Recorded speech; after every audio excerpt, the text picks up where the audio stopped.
For just under 20 bucks, you can make yourself a remote controlled car that is fun, fast, and built to last. I'm here to show you step by step on how to make it. This video is brought to you by Miniware. Hey there, Max here, back in the lab. Today we're making the improved version of the toy grade remote controlled car I made back in the video from 2019. And yes, referring to this old thing. It lacked a number of important features, had certain parts out of proportion with each other, and everything built on a cardboard platform. Although it was far from being perfect, it still turned out to be quite a fun car, but I think we can do better. Keeping in mind your good feedback I received on that video, I'll be taking your suggestions into consideration for making this updated 4-channel remote controlled car. With that said, let's take a quick peek at the parts and supplies we'll need, shall we?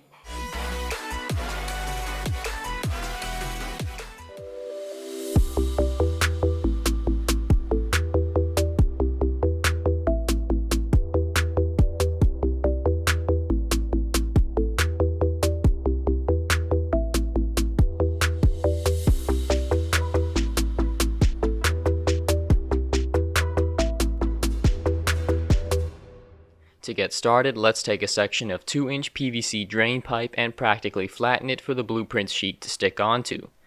To do that, we'll bring it to the stove. First, heating one area from end to end will help in making an effortless cut down the pipe, opening it up. From here, we can continue to heat the plastic pipe until it softens up a bit more, ready to be flattened. Compressing it for about a minute with these 2 square boards will help us get the PVC sheet we need.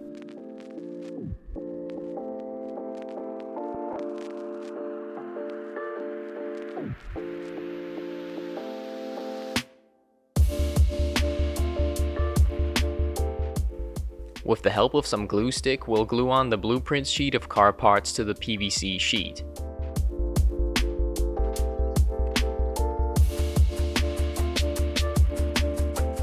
Using either a utility or craft knife, scoring the outlines of each and every part will make it easier for when we cut through with the scissors. Actually, before cutting the parts out, let's make some holes in the following areas. This can be done even with a craft knife and screwdriver if you don't have a drill machine at your disposal.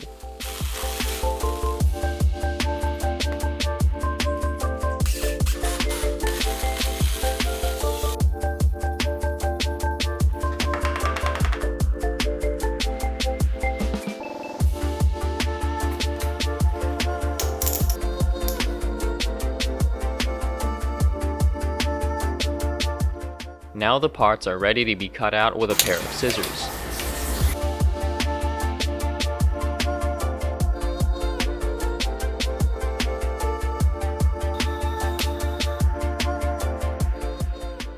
At some points, it may be easier to bend and snap off certain pieces thanks to the scoring we did earlier.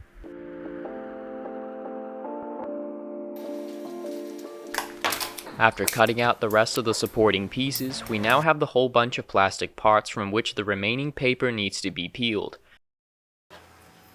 I found that wetting the parts, then scraping off the paper did the trick more easily.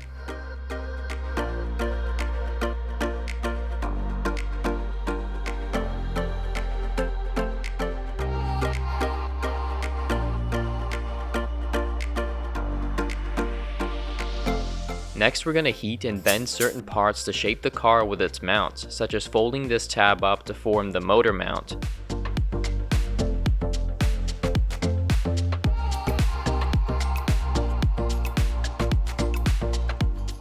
Then comes the chassis supporting wall pieces which need to get bent as well. These also serve as the rear axle supports.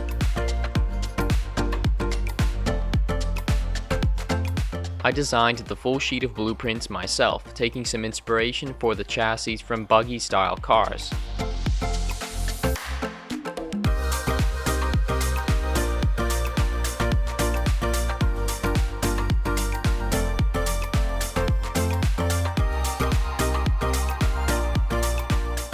So with the walls done, let's bend the axle and pulley supporting pieces.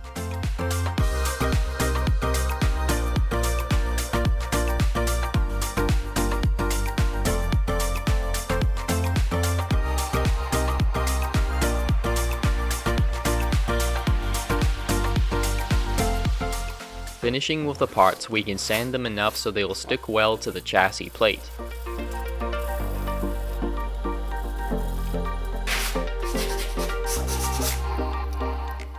Now we can glue things together.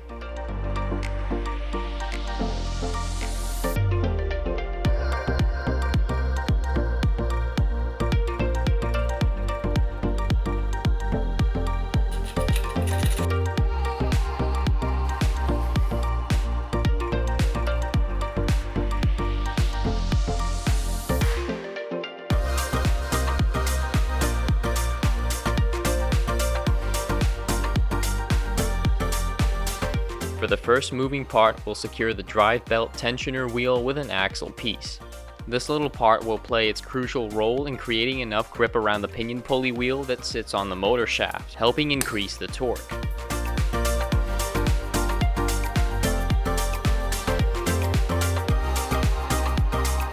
This body shell I chose seems to suit the chassis very well.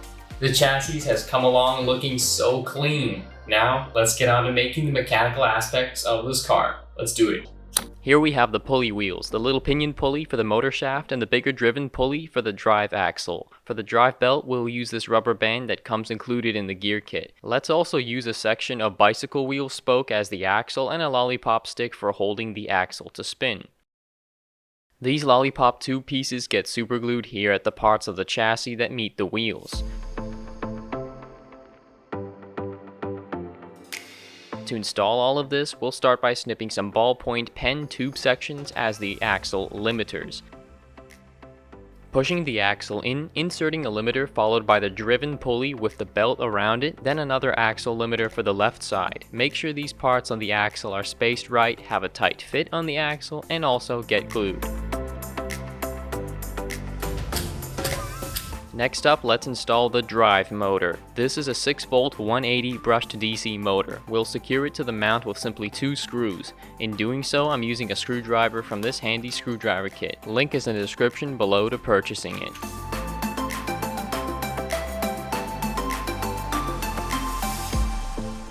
Having the motor there with its pinion pulley attached, we can slip on the little belt. Now we're going to mount the self-centering steering mechanism that we made in a previous video. If you don't yet have it, you might want to follow my tutorial dedicated to making it. Aligning, then taping the unit to the chassis will help in marking where we need to drill holes.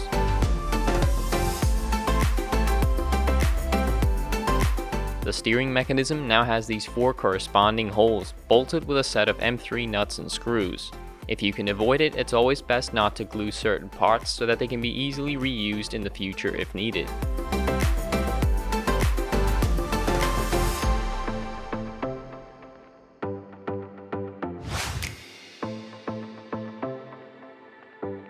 So up until now, we got all the mechanical moving parts installed on the chassis. The drive mechanism and steering mechanism, both of which work pretty smoothly. So let's get on to finally installing the electronic parts and modules which will make this whole thing come alive. Focusing on the electronics and control aspects of the car, we'll be using this 40 MHz 4-channel RC transmitter and receiver pair. The transmitter has power input and antenna wires along with its metal tabs as 4 buttons. The receiver/motor driver also has an antenna wire, power input for a 3 to 6 volt battery, bidirectional outputs for a drive motor, and bidirectional output wires for a steering motor, having a total of 4 channels of control. Let's mount this receiver into the car with a pair of washers and bolts.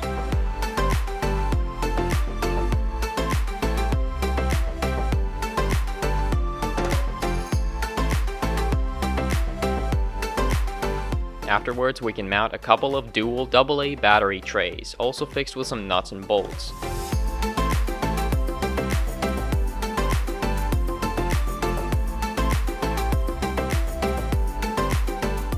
And then let's glue a mini on-off rocker switch on the side so we can conveniently turn on the car from under the body shell flap which will sit over it.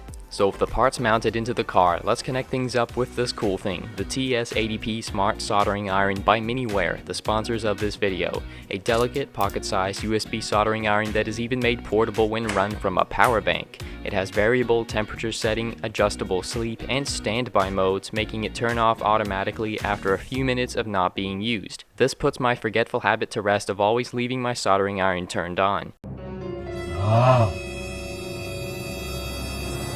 And if you're left-handed like myself, it even flips the screen around. It heats up to 400 degrees Celsius in a matter of 25 seconds, beating the 3 minutes a cheap 60-watt iron takes to fire up. Quick and efficient does the trick. So far, this soldering iron has really pleased me with its set of useful features, and I can highly recommend it to those of you who need something that's quick and convenient. Its purchase link is in the description below. For more details and other products, visit miniware.com.cn. So with that said, let's get to soldering the car's electronics. For the wiring, we'll start by soldering the blue and yellow forward-backward wires to the drive motor. Try to keep connections as short as possible while hiding any wires that can be hidden. For covering and protecting soldered connections against shorting, we can use some heat shrink tubes. With that, let's connect up the steering motor to the circuit with these extended wires.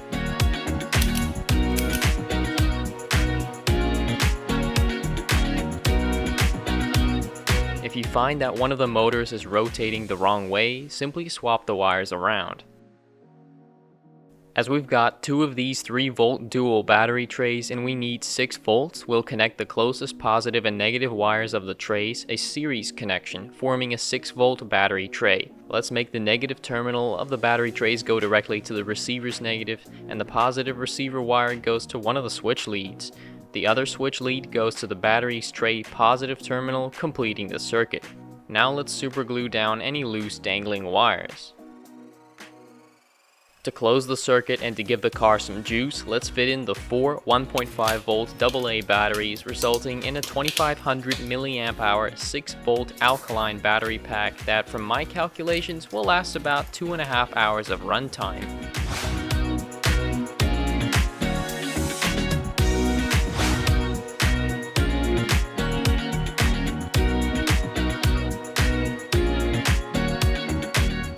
So here let's mount the receiver's antenna that comes included.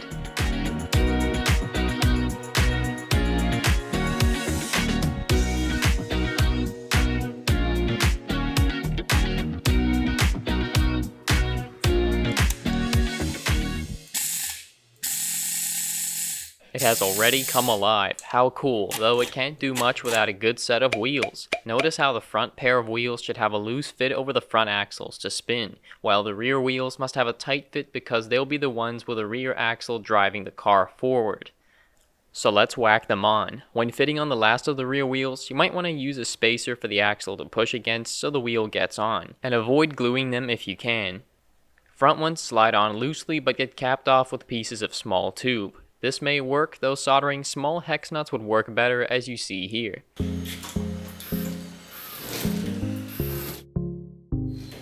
The car works really well, but the transmitter could definitely do with a facelift. I won't go into depth about making the transmitter, though the point of this upgrade is to get a proper little unit one can hold that has actual buttons, an on-off switch, a battery holder, and an LED, all on a perforated prototyping board. All that is really done here is having the button connections of the transmitter board extended out on push buttons.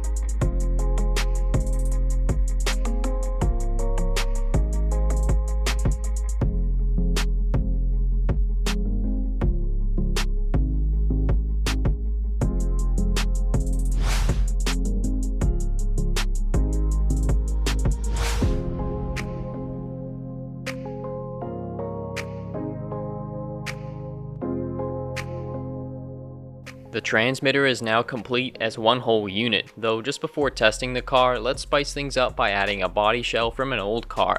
Notice the 4 holes on the top? It needs some kind of posts to hold it up. So I'll quickly make a dual post clamp thing for the front consisting of pen refill tube and PVC pipe. Once done, it slides onto the steering motor and keeps a good grip, but I'm going to need to make a couple of holes for the body pins to go through, holding down the cover.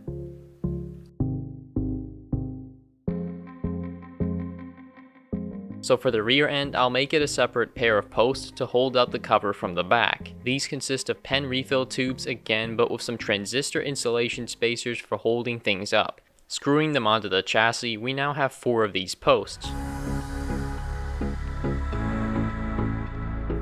Slipping on the body shell, we can now secure it to the car with these body pins.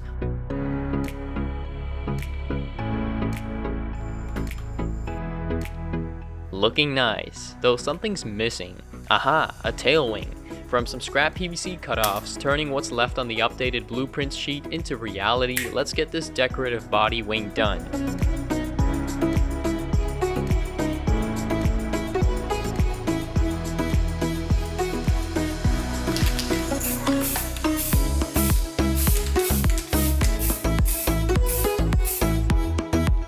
After painting it, we'll glue it on the rear with the body shell on to get it positioned just right. Voila! It may not do anything at all with the aerodynamics at toy car speeds, but it certainly puts the cherry on the cake. So for 40 MHz radio, here we won't need any sophisticated pairing or anything. After switching both of them on, the two connect with each other straight away and you can start driving the car. Testing it just indoors from a range of 5 meters, it already loses signal. Disappointing at first, but let me show you how to fix that. So on both the car's receiver and the transmitter, you'll notice these frequency tuning coils. What you'll want to do is slowly turn the RC car's coil back a little bit until the signal is lost. Then turn it back slightly clockwise until signal is returned. This method of getting the frequencies tuned helps increase the range, and we'll see the difference when we go outside to test it. Also, to trim the steering if the car happens to keep veering off to a side, all you gotta do is stretch out one of the springs in the steering mechanism until the car starts to drive in a straight line.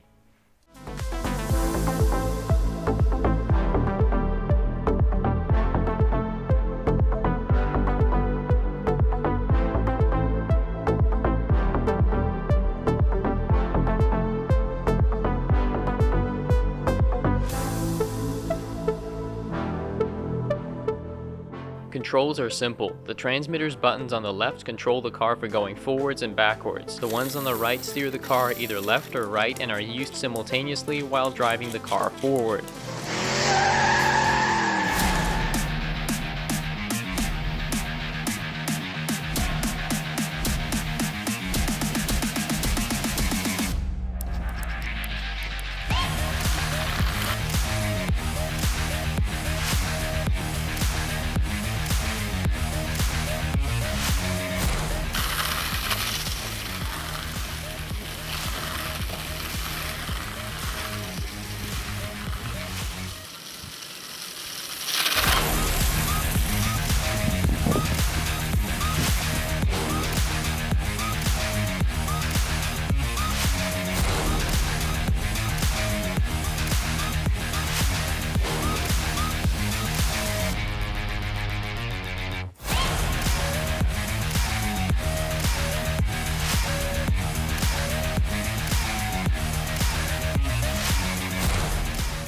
Seeing from this test, the tuning we did earlier has paid off and the car now has a 20-meter range. What a difference!